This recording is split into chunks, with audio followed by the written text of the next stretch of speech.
रामकृष्ण परमहंस भारत के एक महान संत, आध्यात्मिक गुरु एवं विचारक थे। इन्होंने सभी धर्मों की एकता पर जोर दिया। उन्हें बचपन से ही विश्वास था कि ईश्वर के दर्शन होते हैं, अतः ईश्वर की प्राप्ति के लिए उन्होंने कठोर साधना और भक्ति का जीवन बिताया। स्वामी रामकृष्ण मानवता के पुजारी थे। साधना के फलस्वरूप वह इस निष्कर्ष पर पहुंचे कि संसार के सभी धर्म सच्चे हैं और उनमें कोई भिन्नता नहीं है। वो ईश्वर तक पहुंचने के भिन्न भिन्न साधन मात्र हैं।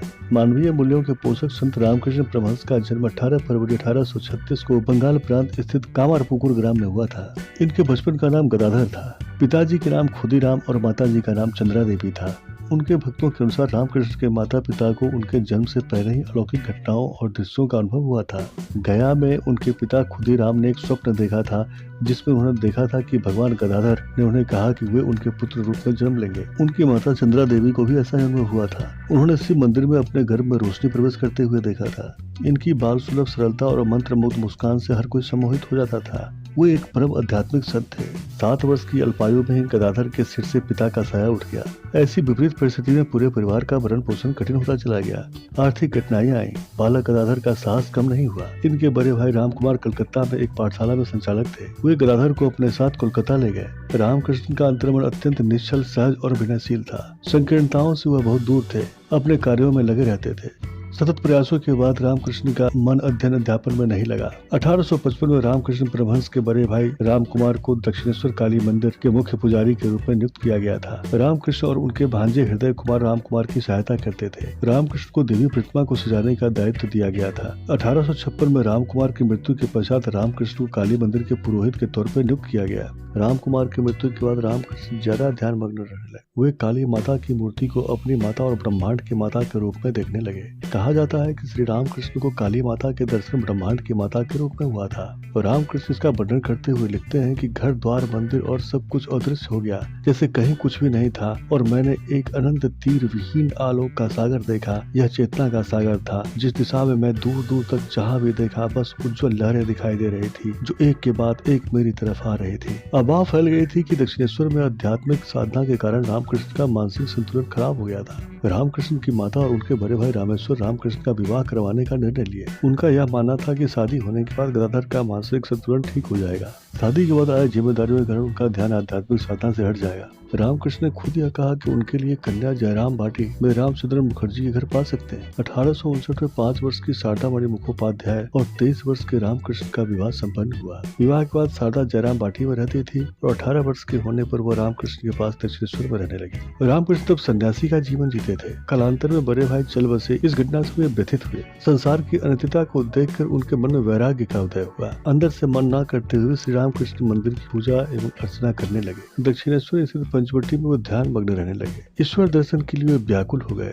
लोग उन्हें पागल समझने लगे। चंद्रा देवी ने अपने बेटे की उन्माद की अवस्था से चिंतित होकर गदाधर की विवाह शारदा देवी से करा दिया था। इसके बाद भैरवी ब्राह्मणी का दक्षिणेश्वर में आगमन हुआ। उन्होंने उन्हें तंत्र की शिक्षा दी। मधुर भाव में अवस्थान करते हुए ठाकुर ने श्री कृष्ण का दर्शन किया। उन्होंने तोतापरी महाराज के द्वैत वेदांत के ज्ञान लाभ किया और जीवन मुक्त की अवस्था को प्राप्त किया। संन्यास ग्रहण करने के बाद उनका नया नाम हुआ श्री रामकृष्ण परमहंस।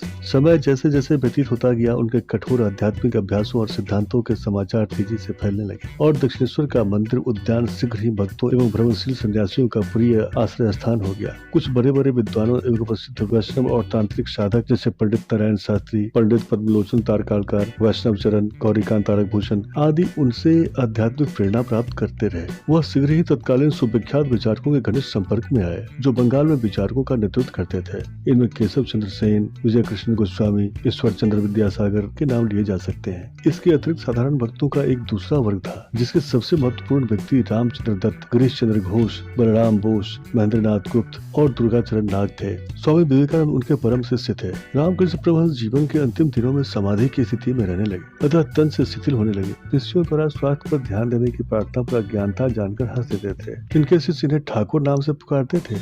रामकृष्ण के परम प्रिय शिष्य विवेकानंद कुछ समय हिमालय के किसी एकांत स्थान पर तपस्या करना चाहते थे। यही आज्ञा लेने जब वे गुरु के पास गए तो रामकृष्ण ने कहा, वत्स, हमारे आसपास के क्षेत्र के लोग भूख से तड़प रहे हैं। चारों ओर अज्ञान का अंधेरा छाया है। यहाँ लोग रोते चिल्लाते रहे और तुम हिमालय की किसी गुफा में समाधि के आनंद में निमग्न रहो। क्या तुम्हारी आत्मा स्वीकारेगी? इससे विवेकानंद दरिद्र नारायण की सेवा में लग गए। रामकृष्ण महान योगी, उच्च कोटि के साधक व विचारक थे। सेवा पथ को ईश्वरीय प्रशस्त मानकर अनेकता में एकता का दर्शन करते थे। थे, सेवा से ही समाज की सुरक्षा चाहते थे। गले में सूजन को जब डॉक्टरों ने कैंसर बताकर समाधि लेने और वार्तालाप से मना किया, तब भी वे मुस्कुराए। चिकित्सा कराने से रोकने पर विवेकानंद इलाज कराते रहे। चिकित्सा के बावजूद उनका स्वास्थ्य बिगड़ता ही गया। सन 1886 में श्रावणी पूर्णिमा के अगले दिन प्रतिपदा को प्रातः रामकृष्ण परमहंस ने देह त्याग दिया। 16 अगस्त का सवेरा होने से कुछ ही वक्त पहले आनंद घन विग्रह श्री रामकृष्ण इस नश्वर देह को त्याग कर महासमाधि द्वारा स्वस्वरूप में लीन हो गए। रामकृष्ण छोटी कहानियों के माध्यम से लोगों को शिक्षा देते थे। कलकत्ता के बुद्धिजीवियों पर उनके विचारों ने जबरदस्त प्रभाव छोड़ा था। हालांकि उनकी शिक्षाएं आधुनिकता, राष्ट्र के आजादी के बारे में नहीं था। उनके आध्यात्मिक आंदोलन ने परोक्ष रूप से देश में राष्ट्रवाद की भावना को बढ़ाने का काम किया, क्योंकि उनकी शिक्षा जातिवाद एवं धार्मिक पक्षपात को नकारती है। रामकृष्ण के अनुसार मनुष्य जीवन का सबसे बड़ा लक्ष्य है ईश्वर प्राप्ति।